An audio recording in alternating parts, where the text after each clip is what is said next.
Je vais vous laisser la parole. Alors, je ne sais pas qui Ouais. prend la parole en premier. Est-ce que c'est toi, Jérémy, ou est-ce que c'est toi, Thomas? Mais voilà, je vous Je vais laisse la parole. partager l'écran. Hop.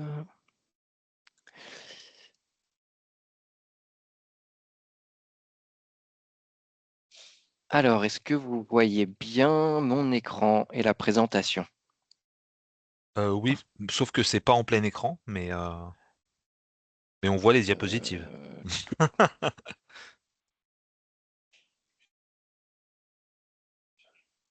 ok. Ok. Voilà, parfait. Merci. Merci Thomas. Eh bien, alors je vais commencer par me présenter rapidement et je vais laisser également donc Nicolas et Thomas se présenter. Bonjour à toutes et à tous.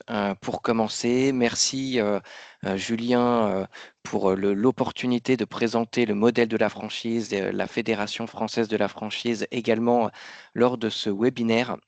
Je suis Jérémy Lamotte et je travaille à la Fédération française de la franchise.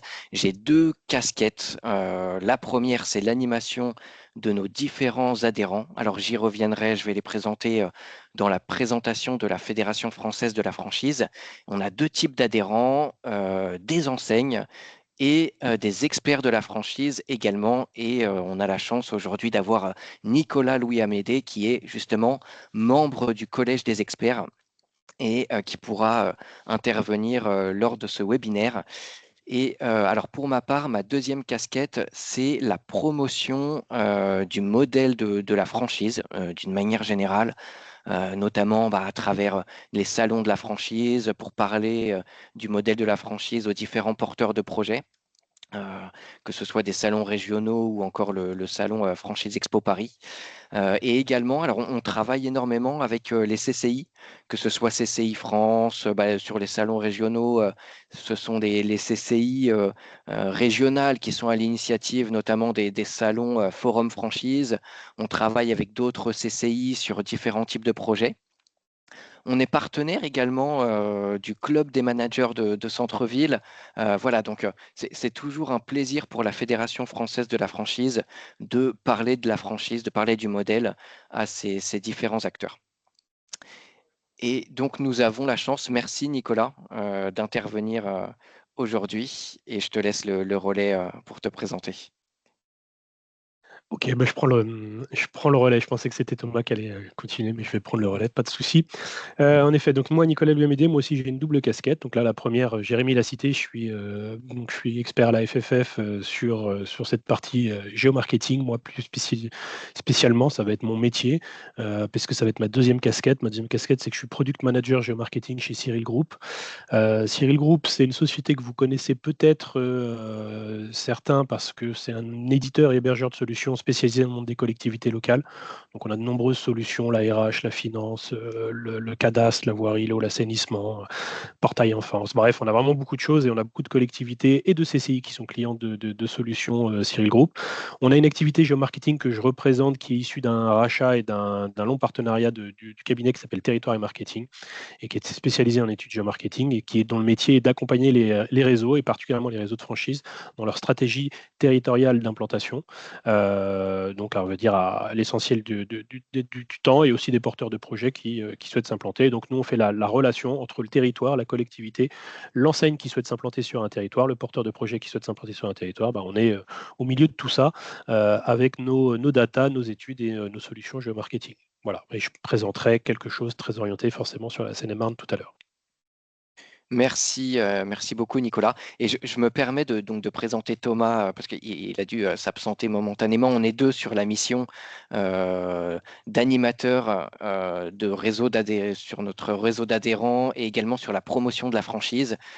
Donc régulièrement, voilà, c'est Thomas qui fait ce type d'exercice et là, il va nous rejoindre dès qu'il aura terminé.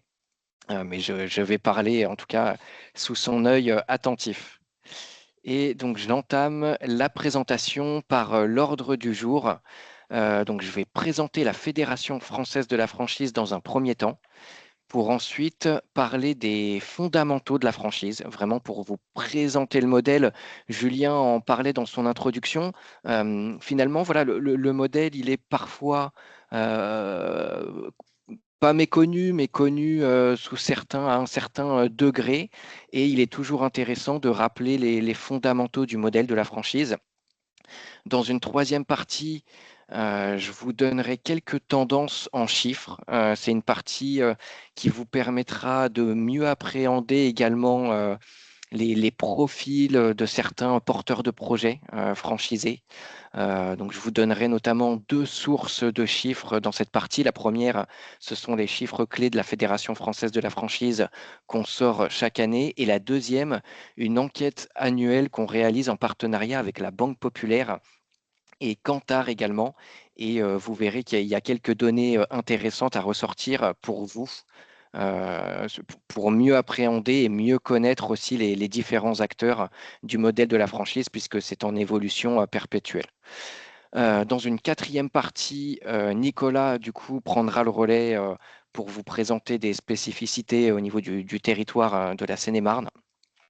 Et la cinquième partie, alors le retour d'expérience, c'est vraiment pour vous donner euh, une vision de ce que nous, on a pu voir, donc notamment avec Thomas également sur différents événements qui lui a participé. Donc je vous disais tout à l'heure qu'on travaillait beaucoup avec les managers de centre-ville, les CCI, c'est qu'on est déjà, voilà, ça nous est arrivé ponctuellement de participer à des événements au niveau des territoires, des villes, pour justement appréhender ce sujet. Et l'idée de cette cinquième partie, c'est de vous faire ressortir quelques points par rapport à ces événements.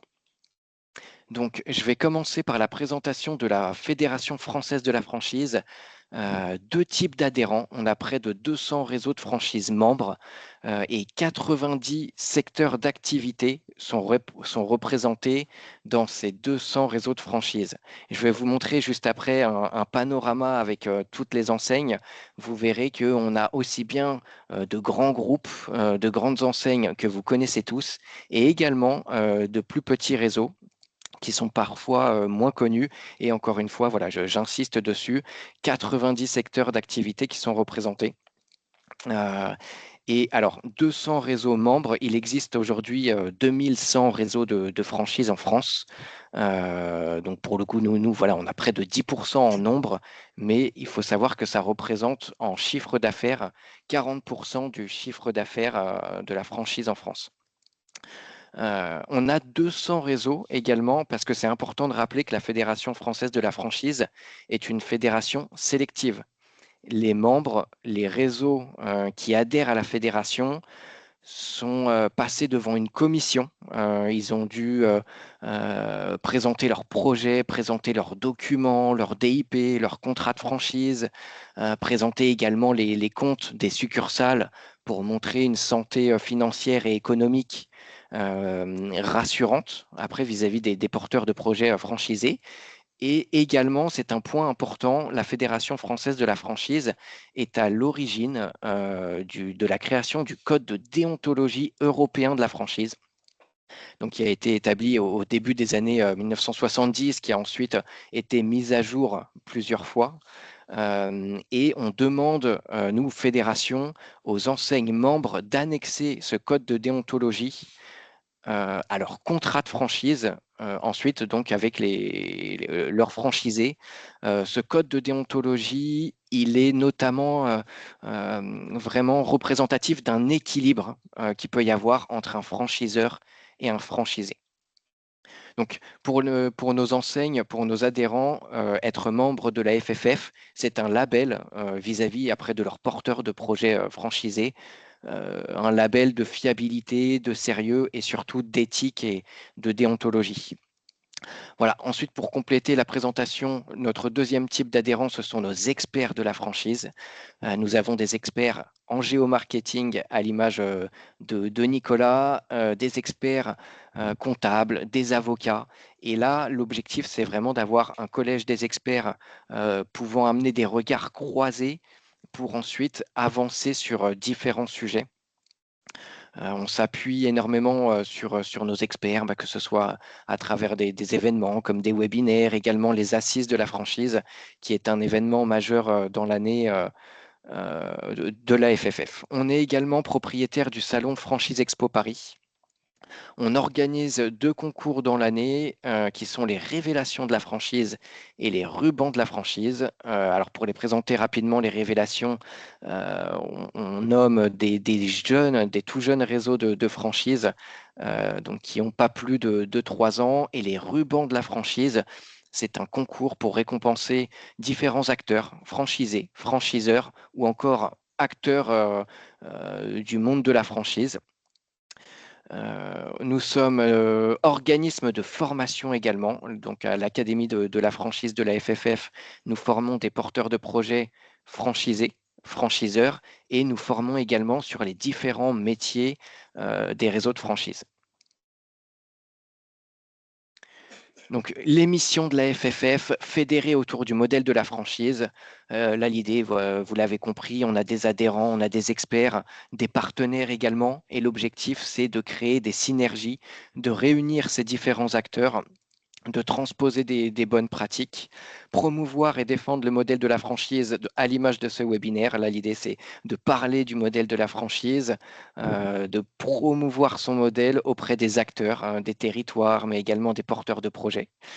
Pérenniser la franchise et la faire évoluer à travers notamment le collège des experts, à travers un comité scientifique. Chaque année, on organise un comité scientifique pour aborder un sujet et travailler dessus. Donc, cette année, c'était notamment l'agilité au cœur des réseaux de franchise et représenter et servir ses adhérents. Là, c'est essentiellement donc représenter les 200, ou quasiment, on en a 191 pour être très précis, adhérents que nous avons. Je vais vous les montrer dans la slide juste après et servir ces adhérents et leur proposer différents services de l'ordre juridique ou encore de l'événementiel. Voilà le panorama en ce qui concerne les enseignes. Et là, vraiment, je pense que aussi ça peut être intéressant pour vous, managers ou élus, d'identifier donc ces enseignes membres de la FFF qui, encore une fois, ont été sélectionnées. Et vous allez certainement en reconnaître la plupart. Nous avons notamment Monoprix, nous avons Quick, que vous connaissez tous, Maison Nicolas désormais, Naturalia. Mais nous avons également des plus petites enseignes. Je ne suis pas sûr que tout le monde connaisse Signarama, donc qui est un réseau vraiment tourné sur le B2B et qui travaille sur la signalétique et la communication. Tom Co également. Donc l'idée, vraiment à travers cette présentation, Allô? c'est de vous donner un panorama. Bonjour, merci de me rappeler. Oui, oui, je vous ai appelé. Ah, bonjour, je pensais que c'était une question.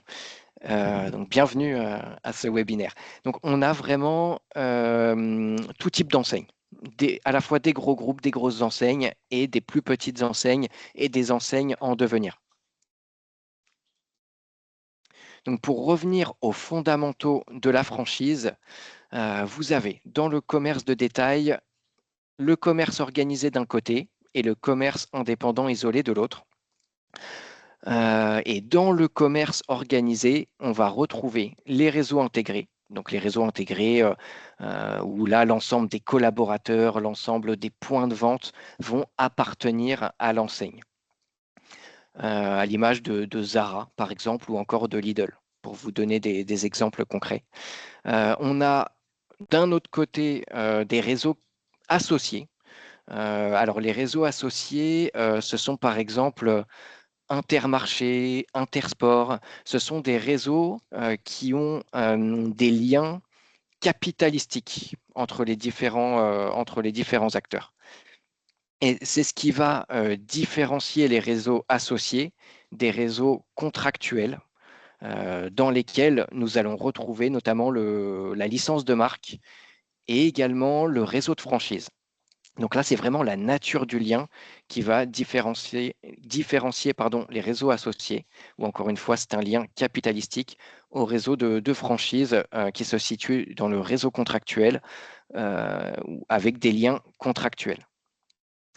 Pour reprendre la définition du réseau de franchise, donc un système de commercialisation de produits et ou services et ou technologies, c'est une collaboration étroite. Alors ça, c'est vraiment le point important aussi à retenir quand on parle de franchise entre des entreprises qui sont juridiquement et financièrement distinctes et indépendantes. Donc, le franchiseur est un chef d'entreprise indépendant et le franchisé, ces franchisés sont des chefs d'entreprise indépendants. Il n'y a pas de lien de subordination entre le franchiseur et les franchisés. Il y a un contrat entre les deux, un contrat de franchise. Donc, je vais m'arrêter vraiment là sur 3 points qui sont les 3 piliers essentiels pour bien définir et bien vous donner une visibilité sur ce qu'est le modèle de la franchise. Le premier, c'est la marque, donc le signe de ralliement de la clientèle. Le deuxième, le savoir-faire.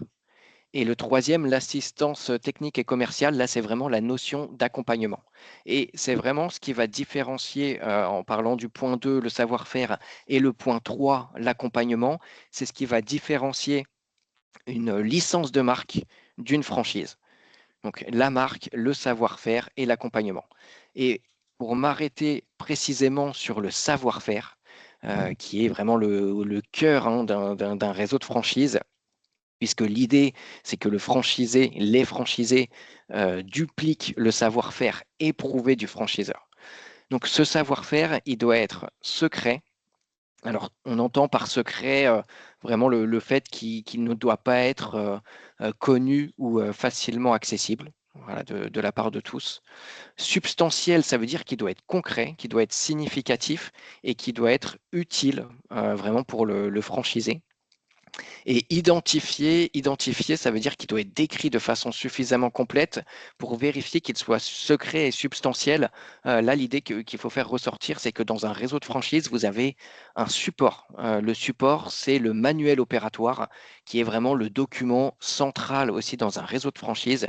C'est à travers le manuel opératoire que le franchiseur met à disposition son savoir-faire. Donc, dans le manuel opératoire, vous retrouverez des techniques de vente, vous retrouverez différents aspects sur la communication également. Et ce sont ces points sur lesquels on est purement sur un système de partage et de transmission avec un savoir-faire éprouvé. C'est le but, vraiment, j'insiste là-dessus, c'est que le franchiseur ait vérifié la rentabilité de son modèle pour ensuite le mettre à disposition de franchisés. Donc le franchiseur, il est propriétaire de la marque, il y possède son savoir-faire qui, encore une fois, est éprouvé, expérimenté. Il doit apporter une formation initiale et continue, une assistance continue. Il contrôle le respect du concept par les franchisés. Ça, je pense que c'est un point également sur lequel je peux insister, voilà, en m'adressant à des managers de centre-ville ou encore des élus. Je pense que c'est rassurant d'avoir des points de vente pour lesquels on sait que le franchiseur a pour mission, a pour obligation de contrôler ses points de vente. Donc si je prends l'exemple même de la restauration rapide, voilà, il y a différents secteurs d'activité, mais des secteurs qui ont des points importants sur les normes, l'hygiène, la sécurité, le franchiseur est tenu de contrôler l'application du savoir-faire et également le respect de son image de marque. Et donc le franchiseur est responsable de la stratégie du réseau et de sa pérennité. Donc c'est au franchiseur de travailler sur l'évolution de son concept, également sur le développement de sa marque.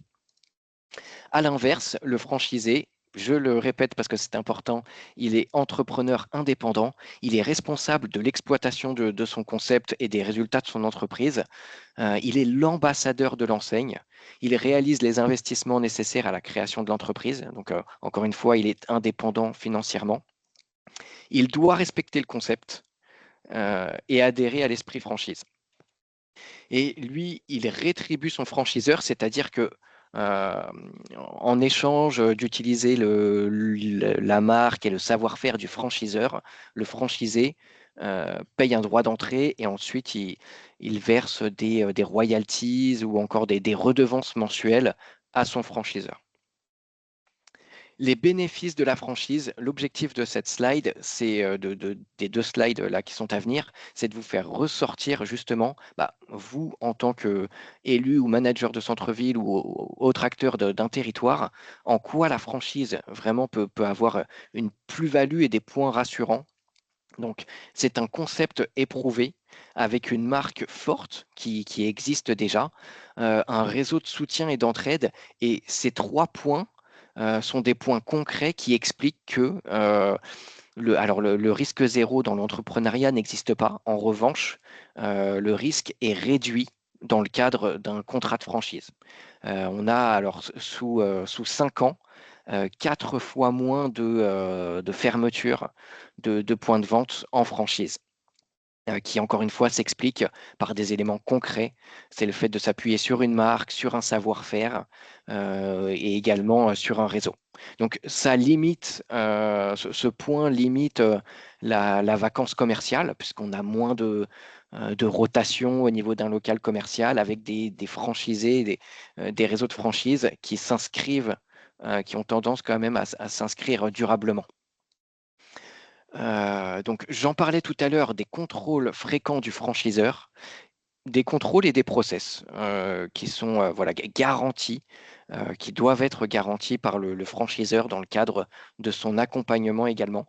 Et la franchise, c'est également pour un territoire de la création de valeur et de la création d'emplois. Donc, ça fait une transition pour la partie suivante. Je vais vous donner quelques chiffres qui sont issus donc, des chiffres clés de la Fédération française de la franchise en 2024. On sortira les chiffres clés de 2025 en février-mars 2026. Et alors, je vais tout de suite passer là sur le dernier qui est présent sur la slide parce que je parlais de la création d'emplois. La franchise en 2024, c'est 962 724 emplois directs et indirects. C'est une évolution par rapport à 2023. C'est un chiffre qui est en constante évolution. La franchise, c'est 2089 réseaux de franchise en 2024, encore une fois, pour 90 000 points de vente franchisés. Et en chiffre d'affaires, c'est presque 90 milliards d'euros de chiffre d'affaires. Cette courbe, pour vous présenter pour vous montrer que depuis 1990, le nombre d'enseignes donc le nombre de franchiseurs ne fait qu'augmenter, hormis l'année 2019, pour les raisons qu'on connaît tous. On peut observer aussi en 2014 une légère régression, mais voilà, sur la tendance générale, depuis 1990, on est passé de 600 réseaux en 90 à 2100 réseaux en 2024. Quelques tendances à retenir en 2025. Là, c'est vraiment sur l'ensemble du secteur. Vous allez voir aussi que Nicolas a apporté des précisions avec justement le département de la Seine-et-Marne. Mais là, voilà, pour vous parler d'une manière générale, le top 5 des secteurs en chiffre d'affaires, c'est l'alimentaire en numéro 1, la restauration rapide en numéro 2, les commerces divers en numéro 3. Le top 5 des secteurs en nombre d'enseignes, on a l'équipement de la personne en première position, la restauration rapide en deuxième position et le service aux personnes en troisième position. Je vous parlais tout à l'heure de l'enquête réalisée tous les ans avec la Banque Populaire et Kantar, et la Fédération française de la franchise. Là, ce qui va vous intéresser, c'est le profil des porteurs de projets franchisés notamment. Donc 76% des franchisés sont d'anciens salariés. 61% des franchisés choisissent d'ouvrir leur point de vente dans le même département. Donc ça, c'est une donnée que je vous ai sélectionnée à travers l'enquête de la Banque Populaire et de la FFF. C'est que c'est une donnée qui concerne directement les départements finalement et qui est intéressante à aller chercher. Donc 61% des franchisés choisissent d'ouvrir leur point de vente dans le même département. Donc finalement, le vivier de porteurs de projets ne se situe pas très loin. On sait que c'est principalement d'anciens salariés sur leur département. Et 75% restent dans leur région. Autre chiffre que je voulais vous montrer, alors là, tout en bas à droite, vous avez une répartition donc sur le territoire français. La franchise est présente aussi bien donc 30% dans des communes au-dessus de 100 000 habitants, 30% entre 20 000 et 100 000 habitants et 30% entre 2 000 et 20 000 habitants. Et on a 10% situés dans les villes de moins de 2000 habitants.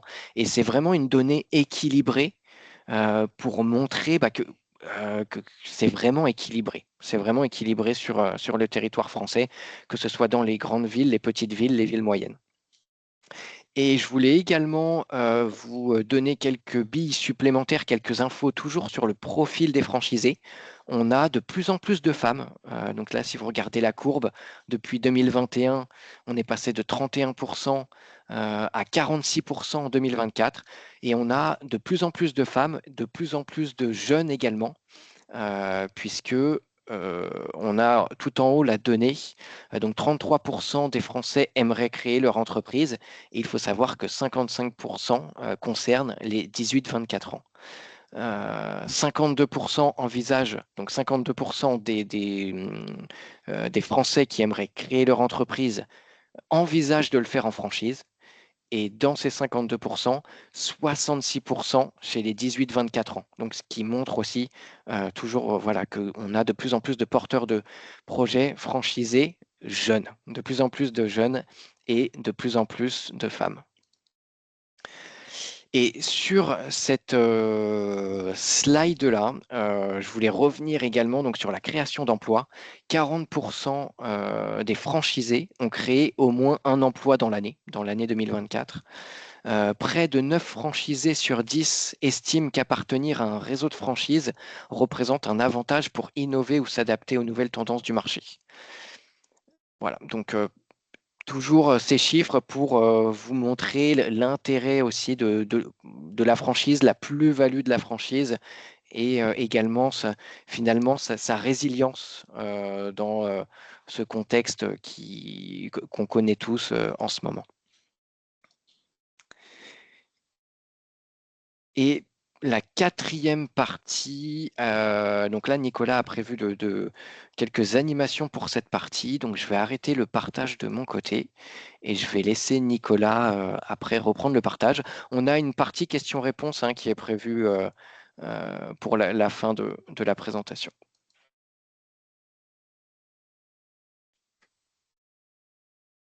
Ouais, normalement, vous voyez mon écran de nouveau. Je vous laisse juste me confirmer si c'est bien le cas. Oui, je vois Ouais. le point 4. On voit le point 4, Ok, oui, c'est bon. parfait. Parfait. Donc, alors, je prends le relais en effet sur cette partie. Je suis très content en effet de vous parler un peu de ces éléments, de ces chiffres, parce que dans ma présentation, je l'ai évoqué. Mon métier, c'est d'accompagner finalement des réseaux à s'implanter sur des territoires principalement, c'est-à-dire faire des plans de développement, des stratégies d'implantation, de comprendre pourquoi telle zone de chalandise peut fonctionner plus qu'une autre. Et dans ce cadre, on est amené à faire plein d'études, on a plein de data, on a un historique assez important. Et il y a une autre raison qui fait que je suis très content, c'est que je suis moi-même Seine-et-Marnais, puisque je suis résident de Ponto-Combo. Voilà, bon, c'est depuis 25 ans, je le précise, mais du coup, ça va me tenir aussi un peu plus à cœur que forcément d'autres sujets, forcément étant concerné par les deux aspects en tant que résident et aussi en tant que spécialiste de l'implantation de commerce spécifiquement. Donc on a choisi de vous présenter d'abord, et je vais avoir deux parties, une partie essentielle sur les chiffres clés d'un baromètre que l'on tient, qui s'appelle le dynamisme d'ouverture en franchise. Je vais vous l'expliquer, on va partir de ça, et puis on va aller sur quelques petites digressions, on va un peu discuter, vous montrer quelques points clés. Alors, sur ces chiffres, j'explique un petit peu le contexte de ce baromètre. Donc là, on va parler de celui de 2024 qui est paru en 2025. C'est un baromètre qu'on édite à plusieurs acteurs. Donc Cyril Group en partenariat avec Franchise Expo Paris, donc qui est le salon qui appartient à la FFF. Et d'autres acteurs qui vont être des experts comptables, comme Inextenso, TGS, des gens dans le financement, Prépro. En gros, l'idée est de retracer le parcours d'un candidat, d'un porteur de projet, depuis sa visite au salon, en se disant, tiens, je vais aller visiter le salon Franchise Expo Paris, je vais essayer de me trouver une enseigne qui me convient. Comme l'a dit Jérémy, je veux trouver une enseigne qui me convient pour l'endroit où j'habite, parce que l'essentiel des porteurs de projets souhaitent s'implanter là où il habite, ou éventuellement, quand on a déménagé en région parisienne, revenir sur les territoires, la ville où on a grandi principalement, et la franchise est un moyen d'aller finalement revenir chez soi en créant de l'emploi spécifiquement. Donc l'idée, c'est prendre l'ensemble de ces visiteurs depuis le salon, qui vont ensuite avoir des process, ils vont passer par un certain nombre de choses. Jérémy l'a dit, quand on signe un contrat de franchise, on a de l'information précontractuelle, on va recevoir des études de marché que nous on fait spécifiquement et que l'enseigne va fournir à son franchisé. Il va monter un business plan, donc les experts comptables interviennent à ce moment-là, et puis il va jusqu'à obtenir un financement. L'objectif, c'est de reprendre tout ces parcours, tous ces visiteurs. On parle quand même de 35 000 visiteurs en moyenne à Franchise Expo Paris, donc c'est important, et de voir finalement quelles sont les dynamiques. Alors, on n'est pas dans un outil prédictif, c'est pas une boule de cristal pour dire c'est ici que ça va ouvrir. Par contre, ça donne des tendances, et des vraies tendances d'intention d'ouverture des franchisés. Donc, c'est quand même ce premier point. Premier élément, c'est que je vais aussi venir compléter les chiffres qu'a donné Jérémy côté FFF en agrandissant un peu le spectre, c'est-à-dire je vais agrandir le spectre juste en disant on a 2000 enseignes en franchise. En réalité, si on prend tous les types de contrats, mais surtout si on prend les très très jeunes réseaux, c'est-à-dire ceux qui commencent à sortir de terre, à quel moment on décide qu'un point de vente, qu'un indépendant qui a créé son concept, qui décide de se lancer en franchise, devient une enseigne. Statistiquement, c'est difficile, personne en France les maintient. Nous, on fait une propre base. On est plutôt de l'ordre de 5000 enseignes, mais ça veut dire qu'on intègre à partir du moment où quelqu'un a 2 points de vente et qu'il a décidé de se lancer en franchise, ça permet de l'intégrer le plus tôt possible. Et ça permet aussi de dire que sur ces 5000 enseignes, en réalité, on en a 80% qui ne vont jamais dépasser les 50 unités. Pour plein de raisons. Ce n'est pas l'objet du webinaire, donc je ne vais pas rentrer dedans. Mais ça veut dire que choisir ces implantations, ces lieux, ces villes, ces territoires, ces centres-villes, ces zones commerciales, c'est un vrai sujet. L'objectif est pour nous donc d'identifier le plus tôt possible des enseignes. Je vais prendre par exemple Obrigado Rodizio qui a ouvert à Cervon depuis quelques temps maintenant. C'est une enseigne, jeune enseigne, qui a 10 points de vente en France et qui est présent à Cervon à un moment donné, et qui a fait le choix d'aller à Cervon à un moment donné pour s'implanter. Donc, à partir de là, l'objectif, ça va être de regarder un petit peu, et je redonne un peu de contexte, parce que la difficulté, c'est que finalement, on a une forêt d'enseignes, on a beaucoup de porteurs de projets, et qui eux-mêmes sont confrontés à se poser la question de se dire, mais qu'est-ce que je dois mettre sur mon territoire, et qu'est-ce que j'aimerais, qu'est-ce que je pense qui va fonctionner. Et souvent, d'ailleurs, c'est un problème, c'est qu'ils pensent et ils sont convaincus que ça va fonctionner, sans forcément avoir analysé, parce que c'est leur sentiment, et ils sont convaincus que. Pour autant, les chiffres sont ce qu'ils sont dans la création et malheureusement les fermetures de commerce. Il y en a quand même beaucoup, même si le modèle de la franchise est très résilient et qu'il fonctionne très bien. Donc après cette introduction, finalement, on va commencer à rentrer dans ce résultat de ce baromètre et je vais le présenter alors très vite sur certains points. On a un classement des régions et vous allez le voir, l'Île-de-France est plutôt historiquement toujours assez loin, en 12e position dans ce classement. C'est normal, on rapporte ce baromètre à la population, bien évidemment, parce que sinon, Paris serait l'éternel premier. Paris est tellement à part, et tellement un volume extraordinaire que ça n'a pas beaucoup de sens. Mais ce n'est pas que ça, on va le voir. Pourquoi? Parce que finalement, dans cette forêt de commerce, dans tout ce qu'a évoqué Jérémy, on a beaucoup de commerces indépendants qui ont créé le concept versus de commerces indépendants qui ont fait le choix contractuel d'être en franchise. On a bien 2 indépendants, mais il y a plutôt des profils de gens qui vont être des créateurs et puis il y a des gens qui vont être des développeurs commerciaux, donc qui vont être plus à l'aise avec un format contractuel que d'autres qui veulent créer leur concept, qui vont avoir plus de difficultés aussi à le faire. L'Île-de-France est globalement, finalement, un petit peu en volume un peu plus tourné sur de l'indépendant pur, mais ce n'est pas valable partout. Ce qui ressort historiquement comme les régions les plus attractives pour la franchise, en tout cas pour des gens qui veulent signer plutôt sous forme avec du contrat, c'est les régions de l'Ouest, et notamment Centre-Val de Loire et Pays de la Loire, qui sont généralement, depuis plusieurs années, dans le top 3 des endroits où des porteurs de projets veulent ouvrir. Quand on dit ça, on pourrait se dire, alors l'Île-de-France est plutôt dans les dernières positions, mais en fait, ce n'est pas exact. En réalité, c'est un territoire extrêmement varié, et on le verra ensuite sur la Seine-et-Marne, c'est encore pire. En fait, on a des grosses variations. On va avoir des grosses variations et on va avoir à l'intérieur des territoires, si on prend le département, on va avoir plutôt les Hauts-de-Seine qui sont classés 19e, l'Essonne 22e, Paris 23e, et puis finalement la Seine-et-Marne 35e sur l'ensemble des départements, mais qui a progressé de 13 points. qui a progressé de 13 points par rapport au baromètre d'avant. Donc ça veut dire qu'on a eu un élan extrêmement positif. À l'intérieur, on va voir qu'il va y avoir, à l'intérieur de Seine-et-Marne, aussi des choses qui vont être extrêmement variées et qui vont être liées d'ailleurs à des raisons des fois simplement des effets de commercialisation. Des fois, c'est un effet d'aubaine, une commercialisation, une recommercialisation dans une zone commerciale avec des bailleurs qui font un moment des efforts. Boum, on se retrouve avec quelques cellules disponibles et on a un ensemble de porteurs de projets qui s'y intéressent. Donc, c'est pour ça que ce baromètre il est intéressant dans la durée. Et de le regarder dans la durée, on essaye d'éviter les épiphénomènes qui sont liés à une année uniquement. Ce qu'il faut retenir ici, c'est que finalement, la Seine-et-Marne est un porteur de projet, peut habiter en Seine-et-Marne, mais décider d'aller ouvrir en Essonne, et vice-versa, parce que c'est l'Île-de-France, parce qu'on connaît la logique des déplacements, mais bien souvent parce qu'il ne connaît pas, ou il n'a pas vu l'opportunité d'avoir un local disponible. Il n'a pas fait, et on revoit nous tous les jours, parce qu'on est aussi partenaire du CMCV chez Cyril Group. Je suis constamment en train de rabâcher aux porteurs de projets, mais vous avez contacté votre manager, s'il y a un manager de centre-ville, si vous avez la chance d'avoir un manager disponible, et souvent ils ne connaissent même pas le métier. Donc c'est un travail, même si ça progresse énormément, c'est un travail de longue haleine. Et ce qui fait aussi que des fois, certains porteurs de projets se retrouvent à aller ouvrir dans des villes plutôt voisines, par méconnaissance souvent d'une opportunité qui pourrait leur correspondre.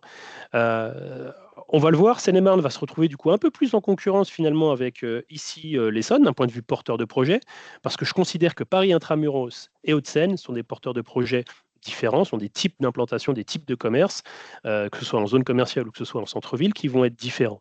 En revanche, entre Seine-et-Marne et Essonne, on va retrouver des similitudes très fortes, et donc un porteur de projet pourrait décider de basculer finalement sur un des territoires ou sur un autre assez facilement, lié au déplacement, notamment en Île-de-France. Quand je prends cela, je vais m'arrêter sur des chiffres clés. Alors, je vais présenter quelques chiffres clés. Je vais essayer d'aller vite parce que je sais que le temps est très court. Je vais présenter quelques chiffres, maintenant que j'ai dit ça, sur un nombre, on va dire, nous, de commerces et services au sens large. On prend des codes d'activité au sens base de données de l'INSEE. On met des chiffres et on les compare surtout. Donc, ça veut dire que si on prend par exemple pour la Seine-et-Marne, ce que vous pouvez voir ici, c'est qu'on va retenir qu'on a un chiffre de 197 commerces pour 10 000 habitants à peu près. Alors, c'est commerces et services, j'insiste, c'est-à-dire qu'on intègre bien à l'intérieur le service à la personne, le service en B2B aussi. C'est tout ce qui va concerner une activité qui peut avoir à la fois d'ailleurs un point de vente physique, un local, mais pas que. Je suis une enseigne de franchise qui répare les stores à domicile, je n'ai pas de point de vente physique ou je suis dans un bureau à l'étage, je fais partie de cette activité. C'est vraiment une activité au sens large. Quand on regarde cela, on va retenir qu'on en a 20% en gros sous enseigne, selon la définition que j'ai proposée d'abord au départ, c'est pour ça que j'ai remis ces chiffres. Là où en France, on est plutôt à 18,48, pour se donner une idée. On a positionné des rues commerçantes. Les rues commerçantes, chez nous, c'est une analyse que l'on a depuis des années où on segmente les rues françaises sur de l'intensité de commerce, c'est-à-dire la présence de commerce, et savoir si on a des grandes enseignes ou pas. On retrouve du bronze, silver, gold, platinum, c'est ce que vous voyez plutôt ici, et du linéaire commerçant. Une rue platinum, en gros, c'est une rue, ou c'est même un tronçon de rue, des fois c'est du 40 au numéro 80, du 80 au 100. Une rue platinum, c'est une rue dans laquelle il y a beaucoup de commerce et beaucoup de grandes enseignes. C'est souvent la rue du Zara, du H&M, pour schématiser dans un centre-ville, celle qui va générer beaucoup de trafic piéton pour du shopping, spécifiquement lié à cette présence de commerce et d'enseignes. Je présente ces chiffres pour dire, alors, on en a un petit peu moins finalement en Seine-et-Marne. En fait, la traduction que l'on va avoir, c'est qu'on a moins de rues Platinium en Seine-et-Marne que la moyenne française. Voilà, on va avoir un taux d'enseigne qui va être 19% au-dessus de la moyenne française. On a déjà une petite indication sur des profils. Ça veut dire qu'on a des villes qui ont des centres-villes certainement un peu plus petits que ce qu'on va retrouver en moyenne française et qu'on va retrouver un peu plus de zones commerciales, notamment, et on va le voir après, juste après. Je le compare avec l'Essonne, ça qui va être intéressant, parce que là, on est dans du comparatif. L'objectif, on va retrouver exactement le même ratio sur l'Essonne, 196 commerces pour 10 000 habitants. Un peu moins de commerces, mais un peu moins d'habitants aussi. Et surtout, un taux sous enseigne dans l'Essonne qui est plus faible. 16,48. 3 points, c'est vraiment significatif. C'est vraiment significatif. Ce qui va être surtout marquant, c'est qu'on a un petit peu moins de linéaires commerçants, mais quasiment pas. Bon, il y en a 0%, alors c'est des virgules, hein, il y en a un petit peu, mais il y a peut-être quelques arrondis. Mais en gros, on va considérer qu'en Essonne, on n'a pas de rue Platinium. Ça veut dire que finalement, on a le même ratio de commerce par habitant, on a moins de commerce sous enseigne, on n'a pas de rue de Platinium, donc on a des centres-villes qui sont nettement plus petits comparés à ceux que l'on va voir en Seine-et-Marne. Alors, à l'échelle du département, évidemment, il faut regarder certaines villes. Donc un porteur de projet qui va rechercher quelques types d'implantation, plutôt alors sur des rues Platinium, parce que le concept doit être en emplacement numéro 1 de ce type-là, bah déjà il va s'orienter un peu plus sur la Seine-et-Marne et sur certaines villes, forcément, s'il y a une possibilité. C'est des éléments qu'on regarde. Si je le compare cette fois avec la Marne, je fais volontairement donc l'autre département voisin de la Seine-et-Marne. On n'est évidemment pas sur les mêmes ratios de population, pas donc sur les mêmes ratios de commerce. On le voit, beaucoup moins de commerces, 11 000 pour environ donc 203 commerces pour 10 000 habitants. Donc on en a un peu plus rapporté à la population. On a bien plus de commerces sous enseigne, quasiment 25%. Et on peut le voir, quasiment moitié moins, on va dire, de mètres linéaires de rues commerçantes que ce qu'on aura sur l'échelle du département.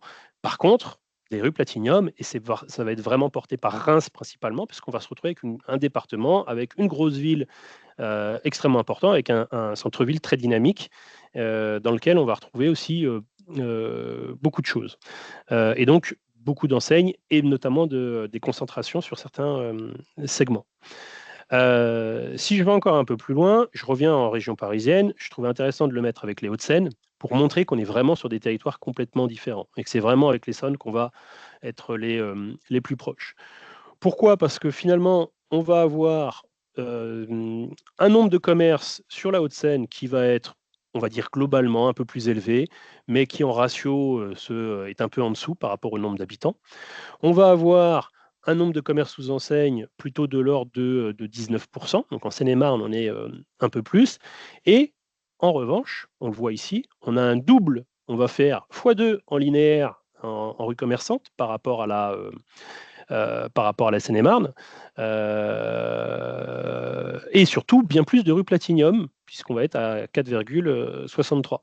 C'est typiquement, et notamment le nombre, le mètre linéaire de rue commerçante, c'est typiquement du centre-ville plus important, de la rue Platinium, et donc une activité de commerce qui va être plus tournée comme cela.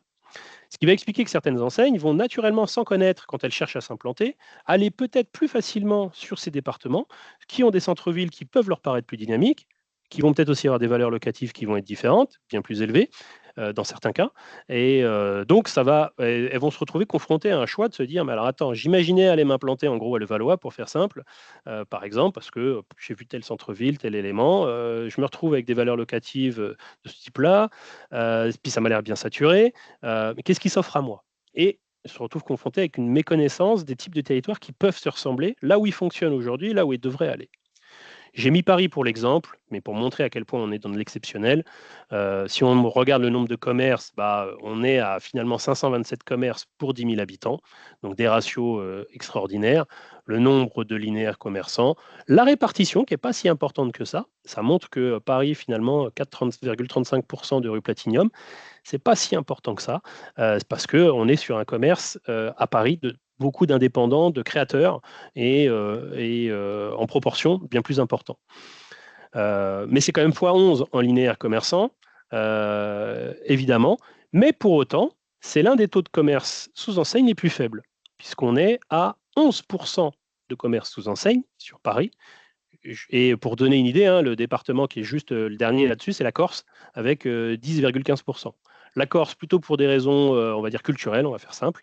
Paris, parce qu'on a un nombre de commerces tellement important qu'on est plutôt sur de la création.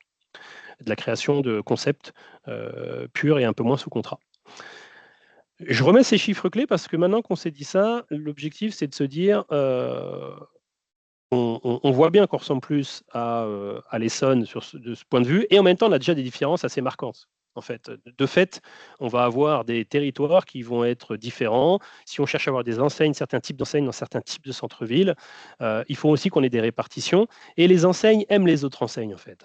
Ce pourcentage de segments Platinum, Gold, si on prend un peu les deux premiers, c'est ce que vous recherchez beaucoup d'enseignes et c'est ce qui va caractériser un centre-ville. Des fois, il vaut mieux avoir un centre-ville, des fois un peu plus petit, avec cette concentration. Ça va faciliter certains types d'enseignes, en tout cas, ça va les rassurer.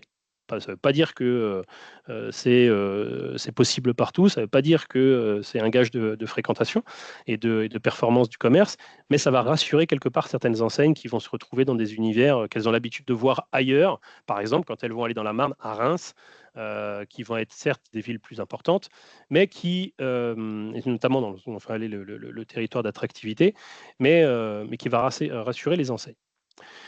Si on descend encore d'un niveau, je vais aller on était sur le département, on va descendre sur ce qu'on appelle le TAC, le territoire d'attractivité commerciale. Alors qu'est-ce que c'est? C'est chez nous un découpage que je vous montre France entière. On a découpé la France en 670 zones qui sont basées sur de l'observation de déplacement de fichiers clients. C'est-à-dire, nos clients, ils s'appellent Conforama, ils s'appellent Sport 2000, ils s'appellent McDonald's, ils s'appellent Petit-Fils dans le service à la personne, enfin, tout, vraiment, honnêtement, tout secteur d'activité. En revanche, plus de 25 ans qu'on positionne des fichiers clients sur des cartes, pour des Jardiland, pour vraiment plein de choses. On connaît les zones de chalandise réelles, c'est-à-dire fréquentées de certains magasins plus que d'autres. Et on s'aperçoit qu'il y a des bassins de consommation, c'est-à-dire qu'une ville-pôle va attirer autour un certain nombre d'habitants. Et au-delà d'une certaine distance, ces habitants, ils vont se rabattre sur une autre ville pour aller consommer parce qu'on aura la même offre de commerce et de services. Et le service est important parce que d'ailleurs, dans les milieux ruraux, c'est la présence du médecin, du pharmacien qui va faire se déplacer les gens. Donc, on a 670 TAC en France. On peut le voir, on a un gros TAC parisien, là, ici, au milieu. Paris qui a une polarité extrêmement importante et qui déborde sur l'Essonne et qui déborde sur une partie de la Seine-et-Marne. Ça va être une des raisons pour laquelle, et je vais le représenter, ici, vous avez une partie de la Seine-et-Marne avec des territoires que l'on voit, qui sont identifiés. Donc, ça veut dire ici Nemours, Montereau, Provins, Coulommiers, La Ferté-sous-Jouarre, le TAC de Meaux. Il y en a un ici qui s'appelle TAC de Bussy-Saint-Georges, mais je vais vous expliquer pourquoi. C'est finalement Marne-la-Vallée. Souvent, on donne les noms des villes les plus importantes. C'est un bon exemple. Bussy-Saint-Georges va être ici la ville la plus peuplée en nombre d'habitants. Mais on sait que l'activité c'est autour de Marne-la-Vallée qui sont constituées de villes plus petites finalement, une multitude de villes de 9-10 000 habitants, là où Bussy-Saint-Georges va avoir le double et en plus progresse très vite. Nangy, c'est la même chose d'ailleurs sur ce TAC-là, alors qui est appelé qui est Fontainebleau en réalité, qui est appelé Damary-les-Lys parce qu'on est juste à la frontière, et on l'a dit tout à l'heure, de Melun qui va être juste au-dessus, mais qui est représenté de cette façon. Et on voit qu'il manque donc du coup toute une frange de communes ici, et je vais revenir juste après dessus, c'est volontaire. Ça, c'est les territoires qui vont fonctionner finalement en relative autonomie. C'est-à-dire la ville-pôle attire autour. Donc, si ma ville est fait 20 000 habitants, mon territoire d'attractivité commerciale peut faire en réalité 80 000, 60 000, 70 000, 100 000 et voire plus. Pour donner une idée, Bordeaux, ville de 250 000 habitants, rayonne sur 1 million d'habitants. C'est la même chose à Lyon. Et donc, du coup, c'est pas pareil d'appréhender la ville pour sa taille uniquement de population ou d'appréhender son territoire d'attractivité commerciale. Les enseignes ont tendance à se dire, mais c'est quoi la taille de la ville de Provins? Mais en fait, Provins, c'est tout petit. C'est pas assez pour moi. Mais en fait, quand je réfléchis, Provins, c'est tout petit, mais si je rajoute finalement son attractivité, en réalité, je corresponds à une zone de chalandise dans laquelle je peux m'implanter, parce que je sais que j'ai des consommateurs qui vont potentiellement venir consommer chez moi. Quand on regarde ces territoires, je vais me mettre ici, on en a sur les 9 TAC de Seine-et-Marne, on en a 3 qui sont dans le top 100 français. Le top 100 français, donc je vous ai dit 670 zones, on en a 3 qui sont dedans, que l'on va retrouver. Celui de Fontainebleau, qui est quand même classé 15e dans les intentions d'ouverture au niveau France. L'année dernière, il est ressorti 15e, donc c'est pas neutre, hein. On en est même dans le top 20 des gens qui ont réfléchi à une implantation. On va retrouver Coulommiers, qui est 49e, et Meaux, 76e. Donc ça, c'est les 3 qui sont ressortis. Et même, je dis 3, mais en fait, j'en ai même 4. puisque j'ai aussi Provins qui est 69e. Donc en fait, j'ai dit 3, mais en fait, c'est 4 qui sont sur les 9 qui sont dans le top centre français, qui est vraiment un très bon indicateur. Donc, c'est pour dire qu'on peut regarder à l'échelle régionale, on peut avoir une échelle Île-de-France un peu en retrait, une échelle départementale, et en fait, à l'intérieur, on va retrouver des territoires qui sont soit peut-être des territoires ponctuels, parce qu'on voit les évolutions. Meaux, il a progressé de 145 places, Coulommiers de 72 places, de 115 places, de 200 places. Ça veut dire que ce n'était pas le cas l'année dernière. Donc, ça veut dire qu'à une année, à un moment, des porteurs de projets se sont intéressés à cela. Quand on le regarde dans la durée, soit ça va nous permettre de voir une tendance de fond, c'est-à-dire j'ai vraiment des opportunités, soit à un moment, c'est lié aussi à l'offre, c'est-à-dire j'ai pas de cellules disponibles, j'ai pas de porteurs de projet à ce moment-là sur cette zone-là qui ont un intérêt. Là, il se trouve que finalement, on a un ensemble de porteurs de projets en Seine-et-Marne qui, l'année dernière, sont sortis dans le baromètre, on semble avoir envie d'ouvrir et ont des velléités et il faut regarder un petit peu plus loin, il faut en tout cas les détecter. Si je vais dans cette continuité sur le TAC, dans les caractéristiques Seine-et-Marne, je vous ai mis en bleu le département pour vous montrer comment sont faits les territoires. Nos TAC, ils ne tiennent pas compte des limites administratives, bien évidemment. J'ai le droit d'habiter ici, de venir consommer là. J'ai le droit d'habiter ici, par exemple, le sud Seine-et-Marne, ici, d'être polarisé par Montargis, qui est ici, sur la partie commerce. Donc, concrètement, on a des gens qui habitent ici et qui vont consommer plutôt à Montargis en termes de commerce, quand c'est le cas, plutôt que d'aller à Montreux ou que d'aller, par exemple, sur Fontainebleau. C'est de l'observer sur du fichier client de nos clients. Et on a cette fameuse bande ici, que l'on va appeler chez nous la première, finalement, c'est l'extension de la première couronne parisienne. On a historiquement l'habitude d'entendre parler évidemment des 3 départements limitrophes de Paris, mais aujourd'hui, avec l'étalement urbain, on sait ce que c'est. La progression de la population dans ces villes-là, en réalité, on a une extension de cette première couronne parisienne. Et donc, on a une Seine-et-Marne qui est multiple, cette extension de première couronne parisienne, une Seine-et-Marne périurbaine, une Seine-et-Marne rurale, une Seine-et-Marne touristique. Forcément, par rapport à ça, on a des types de commerces qui doivent être choisis en fonction de ça. J'avance encore un peu et je rentre cette fois dans les secteurs d'activité par rapport à ça. Parce que finalement, sur ces territoires-là, qu'est-ce que les gens vont chercher à ouvrir? Alors, je vais montrer tout de suite les principaux secteurs que l'on va avoir. Donc, on se retrouve, alors on est resté sur un niveau assez large, pour ne pas rentrer dans trop de finesse, mais donc on retrouve avec l'automobile, la beauté, beauté santé, le bâtiment industrie, le commerce alimentaire, le commerce spécialisé, la décoration, l'hôtellerie-restauration, l'immobilier, mode équipement et services aux particuliers, donc qui sont tous ces services. Ici, on fait un classement des départements par secteur. Sous-entendant, par exemple, dans l'automobile, quels sont les départements qui est ressorti en premier. Donc c'est l'Essonne, ici, qui va être le premier département pour les porteurs de projets qui ont envie d'ouvrir un concept en franchise dans l'automobile. C'est ça qu'il faut avoir en tête. L'Essonne ressort premier donc dans l'automobile et la décoration. Donc les porteurs de projets vont chercher plutôt à essayer d'implanter, dans ce qu'ils ont en premier en tout cas, ces répartitions-là. J'ai mis la Seine-et-Marne en rouge pour qu'on puisse voir sur quel niveau on est situé. Ici, je l'ai encadré.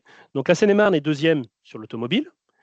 Elle est 6e sur beauté santé, bâtiment industrie. Elle est 4e sur ces secteurs qui sont ici. Et elle ressort première sur le service aux particuliers. Donc les visiteurs de Franchise Expo qui sont intéressés pour ouvrir en Seine-et-Marne, en priorité, en tout cas, parmi les gens qui viennent d'Île-de-France, premier département, c'est la Seine-et-Marne. Ça ne veut pas dire que c'est le premier secteur qu'on cherche à ouvrir en Seine-et-Marne, c'est le classement qu'on va voir juste après. C'est plutôt les porteurs de projets d'Île-de-France. Quand on cherche à ouvrir du service à la personne, on cherche à l'ouvrir en premier en Seine-et-Marne. Et quand on cherche à ouvrir plutôt une franchise en automobile, en cycle, moto, eh ben, en premier en Essonne et en deuxième plutôt en Seine-et-Marne. Donc ça donne des secteurs d'activité, des intérêts qui sont assez intéressants à identifier, surtout quand on passe après au classement cette fois des secteurs par département. C'est-à-dire, habituellement, Jérémy d'ailleurs l'a dit, on retrouve l'hôtellerie-restauration. Et dans l'hôtellerie-restauration, on parle beaucoup de restauration en fait. Et on le voit, hein, la restauration, donc les porteurs de projets de l'Essonne veulent en majorité plutôt ouvrir de la restauration. Et on voit qu'elle est première, la restauration, partout, sauf en Seine-Saint-Denis, finalement. Donc ici, on voit les premières partout en restauration. En Seine-Saint-Denis, où ici, on le voit, c'est la beauté santé. Donc les porteurs de projets de Seine-Saint-Denis cherchent plutôt à ouvrir en premier de la beauté santé. Et le Val d'Oise, où je vais faire sortir deux ex-aequo, parce que 19,2 et 19,9, je vais considérer qu'on est très proche.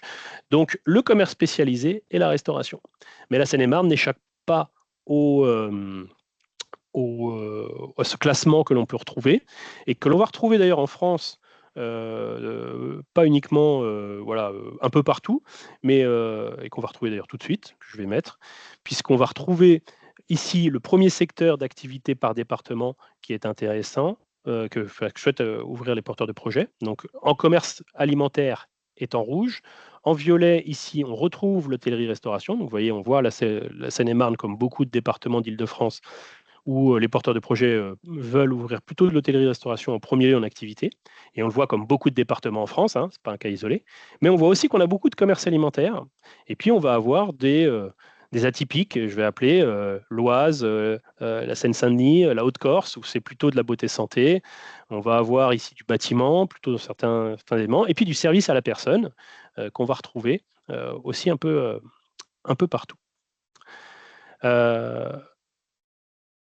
Ça, c'était pour présenter, je dirais, les résultats du chiffre du baromètre du dynamisme d'ouverture en franchise, des intentions d'ouverture des porteurs de projets. À prendre avec pincette sur les territoires locaux, parce que ça bouge d'une année à l'autre. Je dis, on est lié à des opportunités. Est-ce que le porteur de projet a repéré déjà des locaux? Est-ce qu'il souhaite ouvrir ici? Tout dépend s'il est vraiment originaire ou pas d'éléments, mais ça marche quand même très bien et on suit quand même vraiment pas mal les ouvertures ensuite. Ce qui va être intéressant pour nous, et ce que moi un peu le discours, c'était de se dire, finalement, on est en concurrence, toutes les villes sont en concurrence les unes avec les autres. Qu'est-ce qui fait que, j'ai pris l'exemple de Brigado Rodizio, souhaite s'implanter par exemple à Cervon, que c'est un jeune réseau qui a 10 points de vente. Qu'est-ce qui fait qu'il va dans une zone commerciale ou dans un centre-ville? Qu'est-ce qui fait qu'il va choisir un certain nombre d'emplacements? C'est lié aux caractéristiques de ce qu'il imagine de la zone de chalandise. Dans ce que lui imagine, il est important. C'est-à-dire que, bien sûr, on va faire des études, bien sûr, il va se renseigner, il va regarder, mais souvent, on s'aperçoit qu'il y a une méconnaissance, parce que lui-même a une méconnaissance des zones sur lesquelles il fonctionne bien. Il a une méconnaissance de ses clients, il a une méconnaissance de savoir qu'est-ce qui fait sa performance. Donc, on a besoin de les accompagner, les étudier, mais une fois que c'est fait, on va essayer de trouver des villes comparables. Et c'était un peu le sujet sur lequel on peut aller. Je vais prendre un exemple. Ce n'est absolument pas une étude, hein. C'est juste un exemple pour dire... j'ai pris un petit outil chez nous qui s'appelle un portrait de territoire. On essaye de comparer des villes comparables. Et alors, les villes comparables, c'est quoi? C'est très difficile. Ici, par exemple, j'ai fait le choix de prendre Melun. Et le premier point de comparaison, c'est que j'ai fait le choix d'abord sur de la population. Donc, je vais comparer des villes de même taille de région parisienne.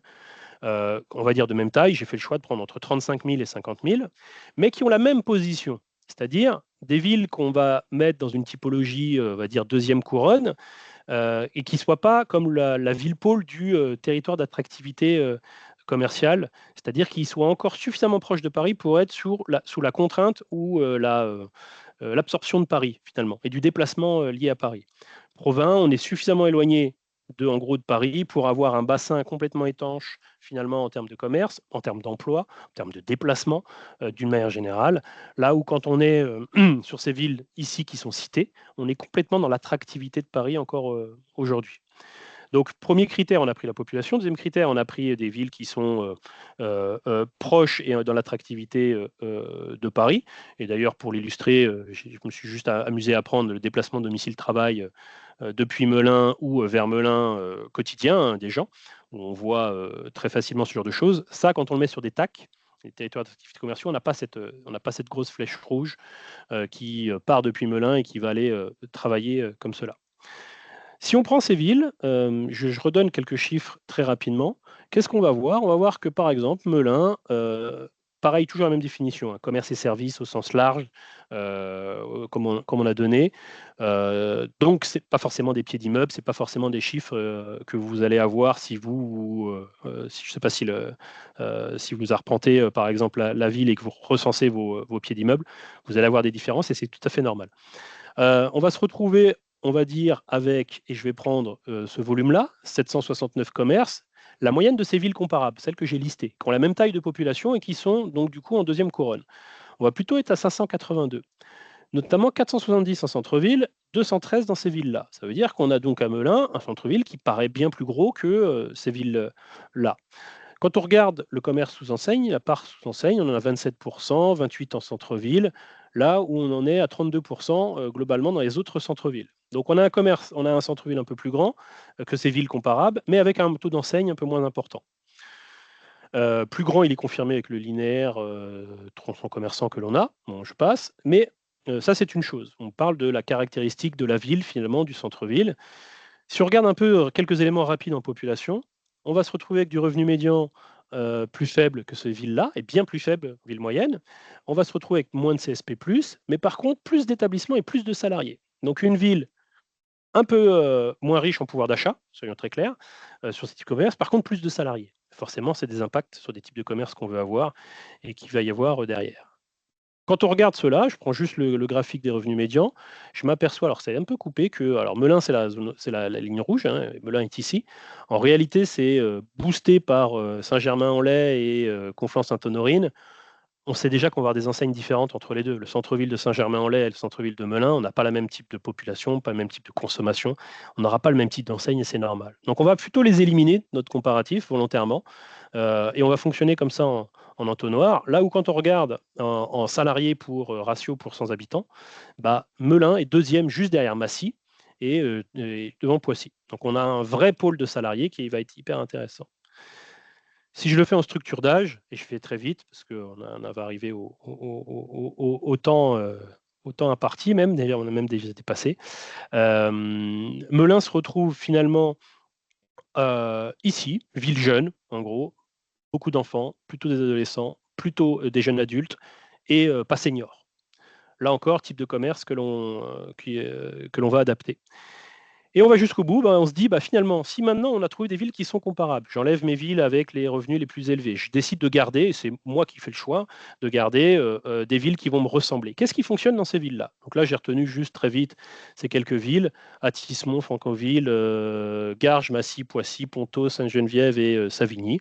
Et puis je regarde quelques enseignes qui sont présentes, par exemple, Jeff de Bruges, qui est 5 fois présent dans ces villes qui ressemblent, et qui n'est pas présent à Melun. Alors ça ne veut pas dire qu'on va mettre un Jeff de Bruges à Melun, ça veut dire quand même qu'on peut être proactif à un moment et se dire, si, parce que ce n'est pas une étude, hein, je le répète, hein, c'est vraiment juste quelques chiffres très rapides qui sont sortis, si j'ai pas de chocolatier, si j'ai dans une zone de chalandise qui peut ressembler, je peux être décidé d'être aussi proactif et d'aller contacter certaines enseignes plus que d'autres pour les faire venir en disant, finalement, vous êtes sur des territoires qui ressemblent, vous êtes présent déjà 3, 4, 5 fois, après, il faudrait regarder dans quelle nature, hein, si c'est en centre-co, si c'est en centre-ville, et ainsi de suite. Pourquoi vous ne venez pas chez moi? En tout cas, l'idée, c'est un peu, voilà, et je vais finir là-dessus, c'était d'ouvrir un peu aussi les chakras, parce qu'on peut avoir des démarches proactives, parce que beaucoup d'enseignes ne connaissent pas les territoires. Et c'est ça un peu le message, c'est que où ils pensent les connaître, ils vont regarder que la ville, sans regarder la zone d'activité, d'attractivité. Et ils sont souvent un peu en aveugle eux-mêmes et ont souvent besoin d'être aussi accompagnés là-dessus. Donc le manager a un rôle pour moi hyper important là-dedans, de bien connaître et de pouvoir identifier, promouvoir ce qui pourrait finalement fonctionner sur son territoire. Voilà. Je suis désolé, j'ai été bavard. Vous l'avez compris, c'est un sujet qui m'intéresse. Merci Nicolas. Du coup, je vais prendre le relais parce que tu étais tellement bavard que Jérémy a dû s'absenter. On est demain, ça fait 3 jours qu'on est là. Non, je plaisante. Non, mais je suis navré. Jérémy s'excuse. Il a un train en effet à 12h30 et il était un tout petit peu juste, donc je prends le relais. Pour la dernière partie, j'espère qu'il n'y aura pas de questions pièges. Je pense qu'on arrive à la toute fin sur les questions-réponses. Alors, attends, parce que j'ai même pas la main. J'avoue qu'il est. Attends, je vais partager pour toi. Ah, je veux bien. Mais je crois qu'il y avait juste une toute dernière partie. Il y a sur une la slide partie sur le retour d'expérience. Ouais, j'ai une slide. Ouais, et je partage pour toi. Alors, je suis déjà en partage d'ailleurs, je vais partager. Hop, je passe. Super. En effet, Il y a encore 2 slides. Non, mais je vais terminer sur celle-ci. L'autre, de toute façon, j'avais ouvert la porte. Là. Si vous le souhaitez, on pourra vous envoyer la présentation. Juste, Nicolas, si tu me confirmes en effet par rapport à tes slides. Mais en Bien tout sûr. cas, pour les nôtres, nous, on pourra sans souci. Et la toute dernière slide, je vous laisserai en information complémentaire. L'idée, c'était vraiment de faire un rappel sur le succès de la franchise. C'est lié à un triptyque. C'est l'alliance entre un franchiseur, un porteur de projet, donc un franchisé, et un bailleur, un local. Voilà. Et donc, pour que l'on veut que ça fonctionne, bah, voilà, il y a une sorte d'écosystème où chacun est partie prenante. Et donc, il y a un endroit où les franchiseurs peuvent chercher des franchisés, les franchisés peuvent chercher des bailleurs et les bailleurs peuvent chercher des franchiseurs et inversement. Donc, on est vraiment dans cet écosystème-là. L'idée, c'est de vous rappeler que bah, il faut travailler en collaboration. Donc, vous, sur les collectivités, ne pas hésiter à aller voir les acteurs locaux comme France Travail pour essayer de trouver des porteurs de projets. Vous avez également le club des managers de centre-ville qui peut vous accompagner pour la mise en relation avec des bailleurs ou avec des franchiseurs. Sur la partie franchiseur, bah, il y a des espaces comme toute la franchise, qui sont des annuaires, où vous pourrez très bien, vous aussi, aller fouiller un petit peu sur quels sont les acteurs présents sur le marché. Dans une certaine mesure, la fédération, mais comme le disait Jérémy en préambule, sachant que nous, on est une fédération sélective, donc on va avoir un panel représentatif du nombre d'adhérents en tout cas parmi lesquels vous pourriez avoir des besoins. Donc nous, si vous avez des besoins de mise en relation, vous avez sur le guide de la franchise les contacts développement de nos enseignes.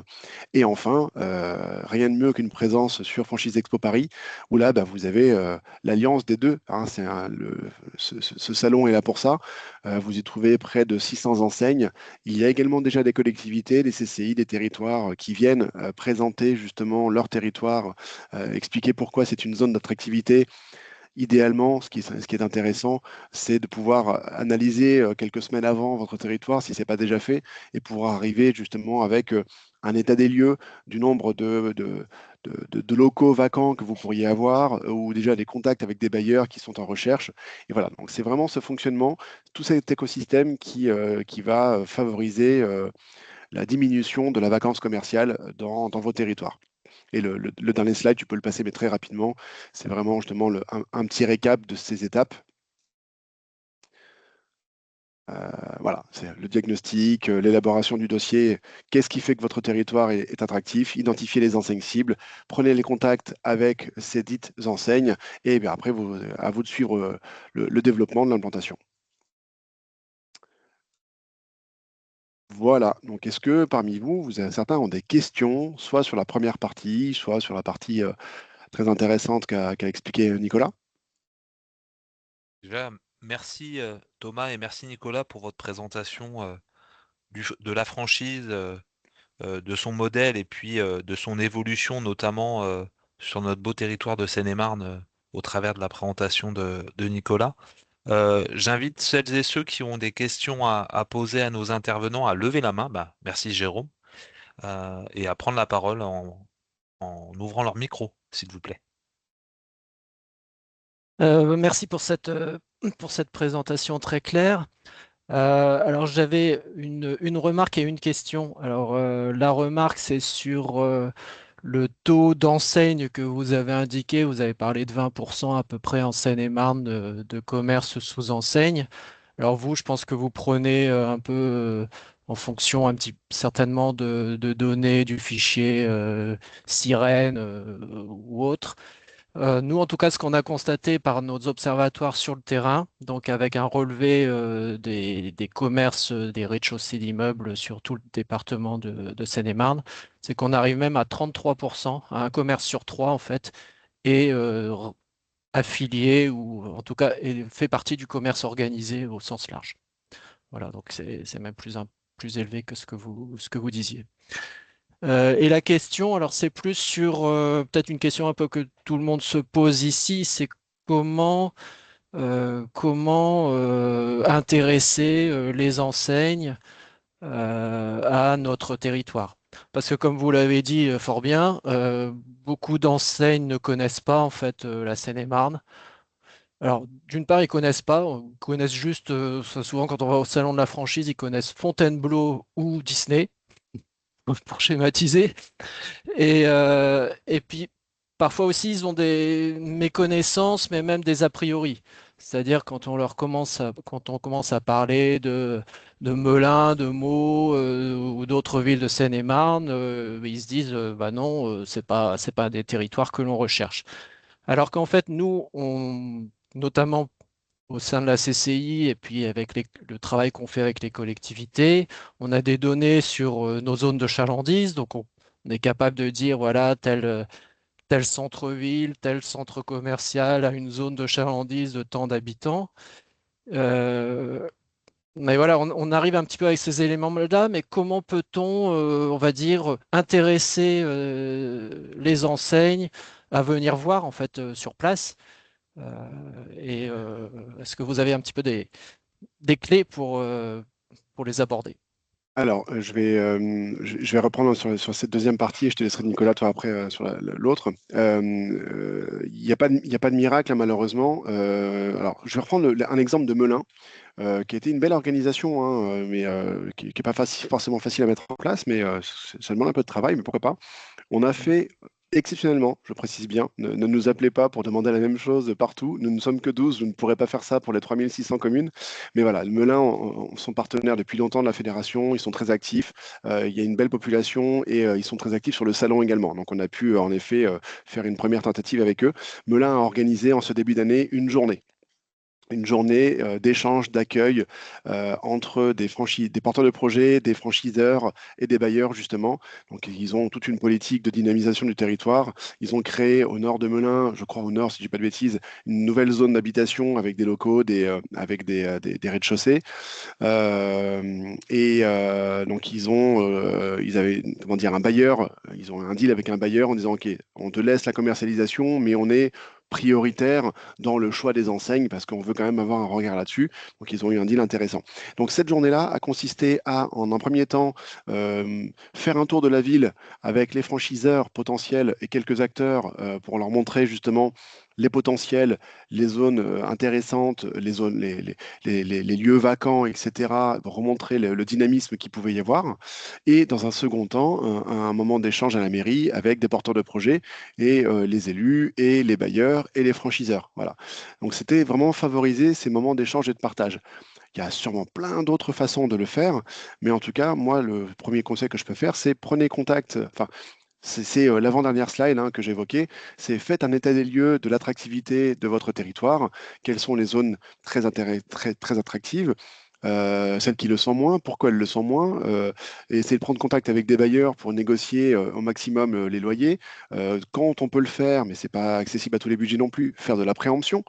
Ça permet de vous garantir justement que tel local, vous aurez la main dessus et vous pourrez y redynamiser votre territoire avec votre aspect à vous.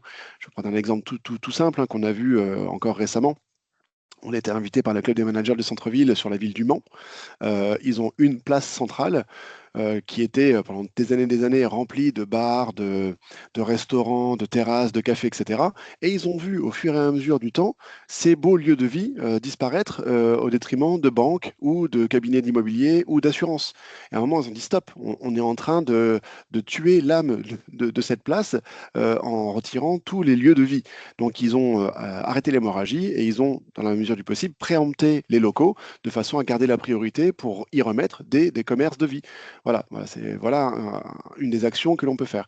Et donc, prenez contact avec avec les franchiseurs que vous aurez identifiés et invitez-les à passer 1 heure, 2 heures, 3 heures, une demi-journée, soit seul, soit, encore une fois, là, le Melun avait loué deux minibus, vous organisez un petit tour avec eux, avec un petit repas, histoire de leur montrer justement tous les atouts de votre ville et leur expliquer pourquoi leur enseigne a toute sa place dans votre cœur de ville. Voilà une des actions qu'on peut imaginer. Ouais, je prends le relais, Thomas, dans ces cas-là. Juste pour répondre, alors déjà, juste sur la première partie, vous avez raison. C'est pour ça que j'ai expliqué au départ qu'on était sur la partie commerce et services au sens global et pas que des pieds d'immeuble, justement, en prenant toutes les activités qui sont en service, notamment, et qui s'exercent à domicile et qui vont aller chez les gens, hein, mais sous réseau. Voilà, des gens qui réparent des stores, des jardiniers, des gens qui font des bassins d'assainissement, qui font des allées. Donc c'est vraiment au sens large, vous avez raison. Donc le taux est bien plus important. C'est pour ça que l'intérêt, là, c'est de le regarder en proportion, en fait, et de comparer comparer les territoires les uns avec les autres pour voir comment on est situé, parce que la règle est la même pour tous, là où faire un terrain, comme vous avez recensé, à la main tous les pieds d'immeuble, on ne peut pas le faire partout en France, malheureusement. Sinon, on aurait en effet des choses bien plus précises. Ça, c'est pour y répondre. Pour la deuxième partie, sur comment on peut le faire venir, pourquoi j'ai parlé de villes comparables, c'est parce que c'est vraiment le vrai sujet aujourd'hui. C'est-à-dire que vous allez lui parler de Melun, vous allez parler d'une ville en Seine-et-Marne, ils vont avoir tous les a priori possibles et imaginables. Le fait d'être capable d'identifier, de vous dire aujourd'hui, la logique d'un développeur réseau, hein, des gens qui vont implanter du commerce, c'est de faire ce qu'on appelle de l'analogie. Je vais visiter un local, moi-même, quand je visite le local, je me dis, tiens, ce local, cet emplacement, à qui il ressemble dans mon réseau, qui j'ai déjà dans le même nature, et qui a le même type de ville, et qui a le même type de zone de chalandise. Pourquoi? Parce que ça va me permettre de me dire, tiens, aujourd'hui, j'ai 4-5 points de vente qui ressemblent à ce type d'emplacement qu'on me propose. Et sur ces 4-5 points de vente, ils sont dans tel niveau de performance commerciale. Et ça me va bien. Donc, quelque part, j'ai envie d'y aller. Cette analogie, c'est souvent le mot-clé qu'ils vont comprendre, c'est de dire, mon territoire, il ressemble à telle et telle ville. Et vraiment, il ressemble. J'ai pris quelques éléments tout à l'heure, j'ai dit que ce n'était pas une étude, c'était juste quelques chiffres très rapidement sortis d'un outil pour dire, tiens, sociodémographique, niveau de revenu, pouvoir d'achat, structure de population, déplacement, taille, attractivité. Voilà, on se prend quelques éléments, chiffres clés, on ressemble à des gens. Et quand on regarde, et j'ai pris ces quelques enseignes tout à l'heure, je me suis juste arrêté sur Jeff de Bruges, quand je dis que j'ai 8 territoires, ils sont peut-être pas complètement ressemblants, il faut affiner. Mais si je suis déjà sur ces 8 villes 5 fois présent, bah, en réalité, potentiellement, je peux être là. Et qu'est-ce qui fait que je ne suis pas là? Bah, peut-être que votre marché est saturé, peut-être que j'y ai déjà pensé et que je n'avais pas trouvé de porteur de projet. Et en fait, quand vous allez le voir, il va vous dire, bah ouais, moi j'ai voulu venir chez vous, mais j'avais pas de porteur de projet qui voulait venir. Et là, vous allez dire, ah ouais, mais nous, on a peut-être un porteur de projet qui serait intéressé. Ça va être ça l'élément. Parce que des fois, c'est pas que la ville ne veut pas venir, c'est qu'elle n'a pas eu l'opportunité, parce que la ville va ouvrir en fonction de l'endroit où le porteur de projet va lui dire. Et quand je dis elle va ouvrir, normalement, quand elle est bien structurée, par exemple, nous on a fait un plan de développement, on va lui dire bah, Melun, c'est prioritaire, ou non, c'est standard, c'est secondaire par rapport à ton modèle de développement. Et c'est pour ça que je parlais de la jonction entre le porteur de projet et que le rôle aussi, il est d'être proactif vis-à-vis de ses enseignes, de dire mon territoire là, il ressemble à ces villes-là, en France, partout en France. Là, je l'ai fait sur l'île de France, mais idéalement, j'aurais pu comparer avec des villes de deuxième couronne de Lyon. Hein. On a le même comportement. Ça aurait pu être intéressant. Vous êtes présent là, là, là et là. Venez voir chez moi parce que finalement, on a le même type de zone de chalandise. Après, si vous n'avez pas de porteur de projet, bah, peut-être que nous, on en aura. Et la clé qu'ils comprennent aussi, c'est le porteur de projet. Ils sont tous en recherche de porteurs de projet. Donc, plus vous identifiez les porteurs de projet sur votre territoire, plus vous les avez, plus vous êtes capable de les remonter, finalement, de les présenter, entre guillemets, aux enseignes, plus ils vont vous écouter. Venez leur voir en disant j'ai des opportunités, je ressemble à tel territoire où vous êtes déjà présent. Et en plus, j'ai des porteurs de projets intéressants. Il n'y a pas un réseau qui ne va pas vous écouter. Hein. Soyons clairs, on arrive avec des mots-clés qui sont obligés de tendre l'oreille. Mais il faut, le plus dur, c'est de réunir tout ça. Et je sais que dans les territoires, dans les collectivités, c'est déjà compliqué d'identifier ces porteurs de projets, d'avoir des bases, d'avoir cette structure et informatique et de suivi. C'est là où le manager a un rôle pour moi hyper important entre la partie porteurs de projets locaux disponibles ou qu'ils seront connaissance du territoire et compléter avec le travail de villes comparables. Vous avez normalement des mots-clés pour que les enseignes vous écoutent. Voilà. Mon point de vue. Oui, je veux bien intervenir, si vous Oui. m'entendez. Carole Descodins. Tout d'abord, je trouve que vraiment les interventions sont très intéressantes et pertinentes. Alors, j'apprécie tout particulièrement, je vous avoue, l'échange de Nicolas Louis-Amédée, en particulier sur les indicateurs que vous avez exposés avec l'exemple Jeff de Bruges. Je trouve ça vraiment intéressant. Alors, je ne sais pas dans quelle mesure il y a des éléments qui peuvent être partagés, donc à voir pour la suite. Je pense qu'on va avoir la présentation. Après, donc l'initiative de Melun est vraiment intéressante aussi. Et moi, je voulais savoir si vous aviez peut-être déjà travaillé sur un format, puisqu'on est toujours sur des démarches marketing, hein, c'est l'offre et la demande. Donc, du coup, sur un format qui permette vraiment de mettre en relation. Alors, j'imagine qu'il y a des choses qui peuvent être inventées, mais la mise en relation entre les franchisés qui seront identifiés via une première étape de ce que j'appellerais un éductour ou en tout cas quelque chose de similaire, Et deuxième étape, la mise en relation avec des porteurs de projets potentiels qui évidemment doivent être identifiés à l'échelle nationale et pas que endogènes, quoi, en fait. Donc peut-être qu'il y a des choses, vous savez, on parle de job dating pour l'emploi en particulier, mais enfin c'est un peu le format, quoi. C'est des entretiens. Est-ce que vous avez déjà travaillé sur des supports comme ça, notamment la Bah, télé, enfin, Ouais, je vais faire une première niveau de réponse et je vais laisser Thomas compléter. Avec Thomas, on était il n'y a pas si longtemps que ça à Mont-Solémine. Je vais prendre cet exemple. Enfin, je pense, Thomas, c'est ok. assez intéressant finalement, parce que c'est exactement ça l'objectif, hein. Le manager de Mont-Solémine a réuni des porteurs de projets pour faire part, et puis des bailleurs. Alors, on n'avait pas les enseignes. Là, on avait deux positions. On avait les bailleurs et le porteur de projet. Ils les ont réunis et ils ont fait venir un certain nombre de personnes, plutôt et la fédération et des gens qui sont venus témoigner dont on faisait partie finalement sur scène. Donc c'est des choses qui existent et en toute transparence, c'est quelque chose dont on a discuté pas mal avec le CMCV. On a essayé de monter, nous, parce qu'en fait, c'est une demande, côté Cyril Group, c'est une demande de nos clients. On a des clients qui sont équipés, je l'ai dit tout à l'heure, la RH, la finance, etc., qui découvrent nos activités géomarketing. Ils se disent, mais comment on peut arriver à faire venir tout ça? Et donc, on s'est dit avec le CMCV qu'on pouvait arriver à organiser des événements régionaux où objectif, faire venir des réseaux, des enseignes, faire venir des porteurs de projets et que le territoire puisse présenter son territoire ou ses territoires aussi. On a un média qui fait partie, hein, qui s'appelle CDI Média, le média qui pilote un certain nombre de journaux comme l'officiel de la franchise, notamment, qui a une capacité à faire venir et des enseignes et des porteurs de projets. Donc on a réfléchi avec le CMCV, on n'a pas réussi à le mettre opérationnellement. On devait le tester historiquement sur le territoire de Paris Grand Est, donc sur le territoire de Myriam Trapelsi, donc qui est son territoire à elle. On n'a pas réussi à le mettre en place jusqu'à présent. Donc on a eu d'autres pistes en discussion avec Troyes, avec Reims, mais aujourd'hui on n'a pas réussi concrètement à formaliser le sujet. C'est-à-dire il faut qu'on ait un territoire qui accueille, qui soit moteur, qui ait envie. Nous, après, on a cette capacité à réunir finalement avec les différents partenaires des gens qui pourraient venir. Et voilà, donc c'est pour expliquer qu'il y a déjà eu des réflexions d'initiatives, mais qui ne se sont pas concrétisées jusqu'à présent. Mais si vous avez des idées, on est capable de faire venir du monde potentiellement, en tout cas de vous aider, d'aider à organiser, à structurer différents acteurs pour qu'il y ait à la fois les porteurs et les enseignes. Si en plus il y a du bailleur, c'est encore mieux, et que le territoire puisse présenter tout ça. Mais voilà, faut bien que ça s'organise parce qu'on a vu l'expérience de Mont-Solémine. C'est pas si simple que ça en termes d'organisation, faire rencontrer les gens, les faire discuter. Je pense qu'il y a un vrai quand même sujet d'organisation à voir autour de ça. Oui, je suis d'accord, il y a un gros travail d'organisation et surtout en amont parce que les porteurs de projets, vous en avez, mais il faut aussi qu'il y en ait sur le territoire. Il faut travailler avec l'ensemble des acteurs du DEVECO et de l'emploi et travailler bien en amont pour identifier les personnes et également les franchises, quoi. Donc effectivement, c'est un gros travail en amont et après. Et Et après, vous avez pour raison, parce accompagner que aussi. le travail en amont, nous, on faisait, en tout cas, on avait proposé Paris Grand Est de faire une étude au départ pour analyser justement ces fameuses villes comparables, ces types de territoires, pour justement parler aux bonnes enseignes en leur disant, voilà, on pense, nous, que ces territoires vont vous intéresser. On a l'habitude de travailler sur votre développement, on sait que vous êtes plutôt là, là, là, vos tendances sont plutôt d'aller là. Donc on pense que ces territoires vous intéressent, tendez l'oreille, venez voir à cet événement. Il faut travailler en amont, en effet.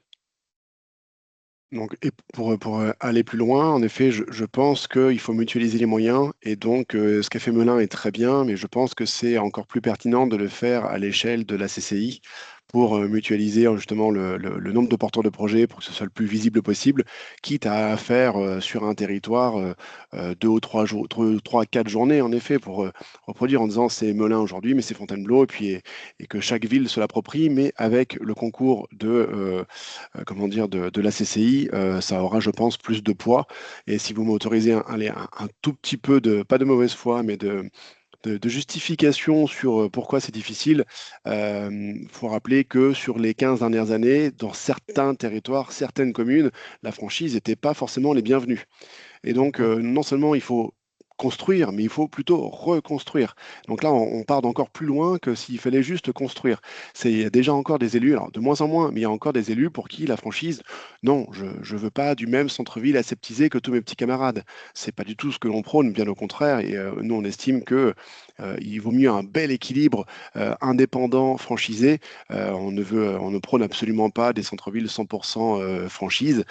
C'est pas du tout l'état d'esprit. Mais voilà, pour certains, la franchise n'est pas encore forcément le bienvenu. Donc il y a déjà ce travail qui est à faire au niveau des élus pour les rassurer sur le fait que non, la franchise n'est pas un vilain petit canard et que on parle bien des indépendants, des entrepreneurs indépendants locaux qui font leurs investissements, qui font leur recrutement, c'est leurs entreprises et c'est pas que les grands, c'est pas que des grandes enseignes et des grosses multinationales qui sont là pour prendre l'argent des élus quoi. Voilà, donc il y a ce travail d'acculturation qui est encore à faire. Je vois que on arrive au terme de notre atelier du jour. Déjà, je te tiens à vous remercier, Thomas et Nicolas, pour vos interventions qui ont, je pense, intéressé l'ensemble des participants ce matin. Est-ce que vous m'autorisez à transmettre vos coordonnées au-delà de la présentation dans le mail de Euh, remerciement que je vais adresser à l'ensemble de nos participants? Bien évidemment. Euh, Ouais, ouais. Je vous Ouais, sans remercie. souci. Ah, je pose Oui, la question, hein, je Non, mais préfère. c'est Ouais, très ouais. bien. oui, oui. Je tiens à remercier aussi tous les managers pour leur participation à l'ensemble des rendez-vous qui ont eu lieu au cours de l'année 2025, en sachant que celui-ci serait le dernier de l'année. Je vous enverrai dans le mail de remerciement accompagné du support d'intervention un Google Forms dans lequel je vous demanderai de me notifier un peu les sujets, comme je le disais en introduction, sur lesquels vous souhaiteriez qu'on puisse travailler et échanger durant l'année prochaine, puisque les rendez-vous des managers continueront en 2026. Et puis je vous remercie encore une fois. Je vous souhaite de belles fêtes de fin d'année, puisqu'on est déjà début décembre. Et puis écoutez, au plaisir de se revoir ou d'échanger à nouveau avec la Fédération La Française. J'ai noté hein, la possibilité d'organiser un événement similaire à l'échelle de ce qui a été fait sur Melun, mais porté par la CCI en lien avec la Fédération française de la franchise. Je ferai remonter l'info auprès de mon président et de mon directeur, parce que je pense que c'est un vrai sujet en tout cas Ouais. pour notre département. Donc voilà. Écoutez, en tout cas, merci encore. Très très bonne journée à toutes et à tous, et puis à très bientôt. Merci à Merci à vous. tous. Merci. Au Bonne revoir. journée. Au Au revoir. Merci, au revoir. revoir.